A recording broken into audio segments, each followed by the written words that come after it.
Oi pessoal, tudo bem? No vídeo de hoje vou falar um pouco sobre a carteira de motorista e especificamente no estado que eu moro, que é Connecticut.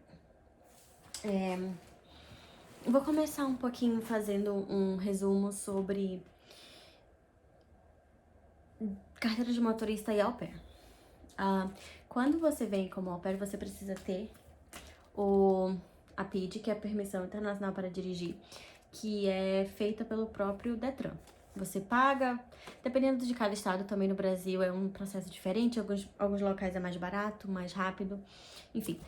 Não é nada mais que a sua própria carteira de motorista, com várias páginas em outros idiomas, é como se fosse uma tradução, e não funciona só para os Estados Unidos, funciona para o mundo inteiro, que aceite, e é basicamente a sua carteira de motorista do Brasil. Então, por isso que não é válido se você andar só com ele. Você tem que andar também com o passaporte e com a sua CNH em si. Além disso, também é recomendável andar com o seu I-94, que é um número, você consegue ele online, e ele é um número que a cada vez que você entra no país, eles colocam a sua informação. Então, por que é bom andar com ele? Porque ele mostra quando foi a última vez que você entrou. E a PID tem validade de 1 ano. Então, se você não tiver como provar quando você entrou, pode ser que tenha policial que queira encrencar porque, você tá há mais de 1 ano, enfim. Então, por isso é bom andar com isso. Meus primeiros 6 meses eu morei em Massachusetts e lá eu não cheguei a tirar a carteira de motorista. Eu até pensava em tirar futuramente, só que eu acabei ficando só 6 meses lá, então a ideia foi descartada. Eu não sei muita informação sobre lá, mas eu sei que era bem mais barato a carteira de motorista, só que também só valia pelo tempo do DS, que é o nosso documento que legaliza o nosso status imigracional. Então, lá eu cheguei só a fazer uma carteira de identidade, né? E chegou a sair $5. Eu sei que aqui no estado de Connecticut, só para essa carteira mesmo, é bem mais caro. E mas eu não tenho certeza do valor. Então, eu vou dar apenas os valores sobre o processo de carteira de motorista. Então tá, em Massachusetts, depende do estado, mas em Massachusetts também é válida por 1 ano da entrada do país, e Connecticut também, 1 ano da entrada do país. Em alguns estados só vale por 3 meses. Então as pessoas às vezes têm que começar já a fazer a carteira de motorista do começo. Nos 2 que eu morei, como au pair, aceitam por 1 ano, então eu tava tranquila. Por isso que eu não me pressionei muito começar o processo. Comecei meu processo com a driver's license aqui em Connecticut em janeiro. A gente começa primeiro com... Tô vendo minha cola ali. Com a prova escrita, o written test. Você marca online e para estudar você usa aplicativos. O próprio aplicativo do DMV daqui, do DMV, que é como se fosse Detran, tem alguns testes para você treinar, mas tem também sites, só que lembrando, cada estado tem leis diferentes e regras de trânsito diferentes. A maioria em si é bem igual, só que tem pequenos detalhes que é bom você ver o seu próprio estado. Então, estudar pelo manual que o DMV te indica. Inclusive, aqui em Connecticut, você pode baixar o manual em outras línguas, inclusive em português, e também fazer a prova em português e outros idiomas.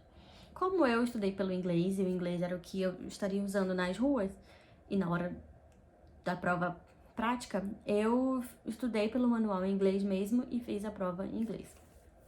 Ok. Inclusive tá aqui o manual. Eu imprimi porque eu gosto de coisa impressa. Marcar e tudo. E o primeiro valor que eu tive que pagar foi $59. Que 40 era como se fosse pra prova pro visão, teste de visão, que é lá rapidinho, e pro written test. E também, junto com esses 40, eu já tinha que pagar os $19 da Learner's Permit, que é como se fosse... Você está pagando para ter sua permissão de aprendizado. Quando você passa na prova, né, eles te dão um papel que é parecido com esse, que é como se fosse a sua carteira de motorista temporária, até que chegue no correio uma desse tipo de cartão aqui. Tá, eu fiz a prova no dia 23 de janeiro e eu tive que levar de documentos os meus social, que é como se fosse um CPF daqui, que só pode tirar quem tem permissão de trabalhar ou de alguma forma. Eu tirei o meu na época da faculdade aqui. Então, quando eu cheguei aqui, eles só fizeram fazer um update no status atual de estudante para au pair. Passaporte com visto J1. O DS, que prova o nosso status. O I-94 atualizado. A PID CNH, só mesmo para mostrar. E provas de comprovante de residência. 2 comprovantes de residência. Eu levei meu extrato bancário e uma carta feita pela minha LCC à mão, que prova que realmente você mora naquele lugar. Tenho com os outros tipos de prova também, mas esses eram os mais fáceis pra mim. Então eu saí de lá com um papel, né, parecido com esse, que fala que é minha permit temporária. Esse aqui foi da driver's license mesmo. E depois eu continuei também dirigindo com a PID e tudo. Depois de uma semana e meia, eu acho, chegou no correio, então eu passei a dirigir com ele. Daí, então, em Connecticut, eles exigem um curso, 8 horas de curso, que se chama a Safety Course. 8-hour Safety Course Driving, sei lá o que, não lembro exatamente o nome. Mas são 8 horas de curso sobre segurança no trânsito, enfim. Você pode dividir em meses ou em semanas. Como eram 8 horas, eu decidi fazer em um dia só, num sábado. Foi de 9 às 5h30, só meia hora de almoço. Foi puxado, mas pelo menos me livrei de uma vez. E esse curso, muitos estados não pedem isso, apenas o teste de visão, a prova prática e escrita. Aqui pede. E esse curso, dependendo da escola, é um valor pouco salgado.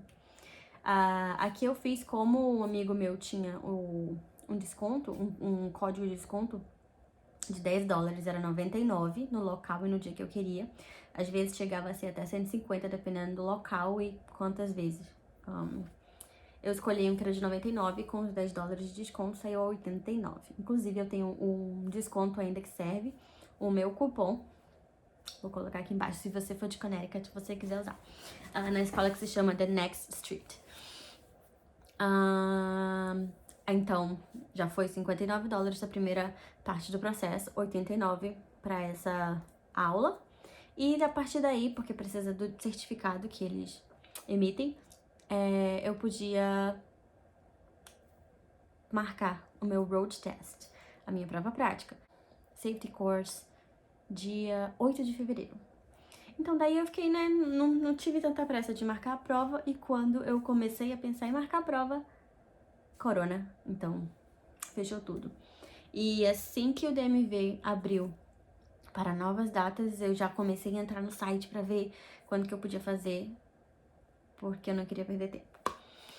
Então eu entrei online, novamente, tudo online, marcação. Marquei meu road test pro dia 1º de agosto. Do dia 8 de fevereiro pro dia 1º de agosto. Mas a minha permit valia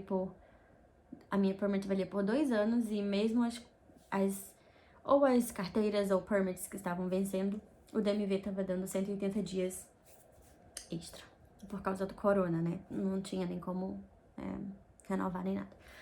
Mas estava válido, e também a PID ainda válida até agosto, já que eu fui no Brasil agosto do ano passado, então 1 ano a partir da entrada. Por isso que eu sempre andava com o I-94.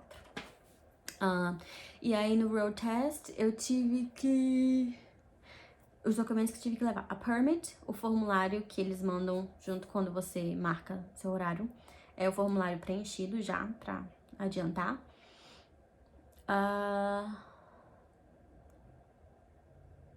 Tem mais alguma coisa? Documento do carro, documento provando que o carro tem seguro, e o certificado do curso. Eu levei também o passaporte e o social só pra garantir, mas não precisava. Era bem menos documentos porque já foram apresentados no começo, no primeiro dia. E se passasse, né, ao passar, você também precisava pagar o valor da carteira em si. que foi $84. Eu passei, claro, né? Então, claro. Eu passei, então eu paguei. Vou falar um pouquinho da prova, só um pouquinho. Chegou lá, primeiro pra entrar no lugar, eles só estavam realmente fazendo na hora. Não adiantava chegar mais cedo, eu cheguei bem antes, porque eu não fui fazer sozinha. E como a outra pessoa ia usar o mesmo carro, né, eu cheguei pra hora dela. Que foi bem cedo, mas não adianta porque, por causa do corona, eles estão realmente levando o horário certinho. Ao entrar, mediram a temperatura, fizeram algumas perguntas, passar álcool gel, dá os documentos, sai com o instrutor, com o avaliador. Ele primeiro pede pra você checar o carro, porque se o carro não estiver de acordo, você nem pode sair pra rua pra fazer o percurso e a prova. Pediu pra checar pisca-pisca, sinais, né? Sinal de alerta, buzina, luz de freio. Tudo certo, entrou, pediu pra baixar o vidro. Estávamos todos de máscara o tempo inteiro, vidros abertos. E aí saímos pro percurso. Pediu pra eu entrar no estacionamento que tinha lá próximo pra fazer pra estacionar de ré. Disse que eu tinha até 2 chances pra consertar, eu não precisei. Então, eu só fiz uma vez e já disse pode sair. A gente saiu, fez um mini percurso, nada muito grande, acho que se a prova durou 15 minutos, no máximo 20. No mini percurso ele pediu pra encostar na calçada, pra parar, né? Parar encostado na calçada. Disse que tinha que ser com 12 inches, 12 polegadas da calçada. Primeiro que eu já sou ruim de espaço, assim, de ter noção de medida. E ainda mais em polegada. E aí, quando ele foi abrindo a porta, eu falei assim, eu não entendo inches. Eu já tinha comentado que era do Brasil, quando eu entreguei a minha PID. Aí ele mostrou uma prancheta que ele tinha e falou, 12 inches é mais ou menos isso aqui, e você parou quase o dobro. E aí o que significa isso? Aí ele falou, não, vai mais ali na frente, tente de novo. Aí ele me deu outra chance, né? Então eu fui no outro lugar que ele pediu pra ir e dessa vez parei mais próximo. Ele falou, agora sim, bem melhor. E daí ele pediu pra fazer o 3-point turn, que é como se fosse um retorno na mesma rua. Daí a gente já foi voltando pro DMV, ele falou, você passou, parabéns, agora você traga seus documentos e cartão ou dinheiro, o que for pra pagar. Chegando lá dentro, aí ele falou, só vou colocar as informações online e aí você já vai ali, paga, tira foto. Eu paguei, tirei a foto, essa foto aqui, tutupão. E na hora ela imprime isso aqui, que é considerada carteira temporária porque eles ficam com a permit. Então, é mais ou menos a própria carteira. Eles colocam as informações aqui. E é isso, e você fica dirigindo com isso. Eu tava até, dobrei até ficar desse tamanho, pra caber na bolsa. Mas é isso. Antes de sair pro percurso, ele falou, te darei direcionamento de local, do que fazer, porém, era pra eu fazer tudo de acordo com o meu julgamento de segurança e tal. E esse foi o meu processo. Acredito que eu falei tudo. Esse foi o meu processo de tirar a minha carteira de motorista. Chegou semana passada, eu tava de férias, então eu só peguei hoje. Mas aqui em Connecticut, antes, algumas amigas que fizeram no passado tiveram validade de 5 anos. Em Massachusetts, eu sei que valia só mesmo pelo tempo de au pair. Aqui era 5 anos, então eu tava bem feliz. Eu pensei, bom, é um investimento caro, por exemplo, o meu deu o processo inteiro $232. Isso porque eu procurei desconto, procurei mais barato em relação à aula, né? Porque o FII, a taxa do DMV é aquele mesmo. Eu procurei mais barato, então ainda consegui desconto, então saiu 232. Achei caro, só que como eu já sabia que seria provavelmente 5 anos de carteira, eu pensei, bom, pro futuro, quando eu voltar pra alugar um carro, vai ser mais barato, mais fácil. Então vale a pena um investimento. E quando chegou, eu vi que na verdade valem 8 anos. Então, tô bem mais feliz, né? E valeu a pena. Cada estado é diferente, por exemplo, em New Jersey, se você já tem a carteira há um tempo, você faz só a prova escrita, e se você passa, às vezes, na maioria das vezes, eles nem pedem pra você fazer a prova prática. É um valor mais barato, mas também pra au pair dura menos tempo, né? A validade é menor. Então é isso. Lembrando que a DL, a Driver's License, aqui depende de estado para estado. Valor, processo, esse é sobre o processo de Connecticut, que é o estado que eu moro agora. E acredito que seja isso. Essas são as minhas carteiras. Não preciso mais usar o papel. E é isso. É um vídeo um pouquinho mais longo, mas porque eu queria contar um pouco do processo, contar um pouco de como foi a prova e valores, e contar um pouquinho do geral, né? Então é isso, espero que te ajude. Assisti muitos, inclusive assisti vídeos também de dicas de como estacionar, porque assim, antes de, né, terminar, eu tenho minha carteira de motorista do Brasil há 7 anos, eu acho, 7 anos. Mas quando você tá sendo avaliado, você, né, eu pelo menos fico nervosa, fico com medo, então eu assisti alguns vídeos de dicas, eu dei uma treinada na semana anterior, apesar de dirigir aqui sempre. Então, faça o que te fizer melhor, né? Pra ficar mais calma, eu tinha que treinar, ver vídeo e passei. Então, o que for melhor pra você. Então, esse é o vídeo sobre informações da Driver License de Connecticut. E se você tem alguma dúvida, pode perguntar aqui ou então no Instagram. Espero que te ajude. E é isso. Até o próximo vídeo. Tchau!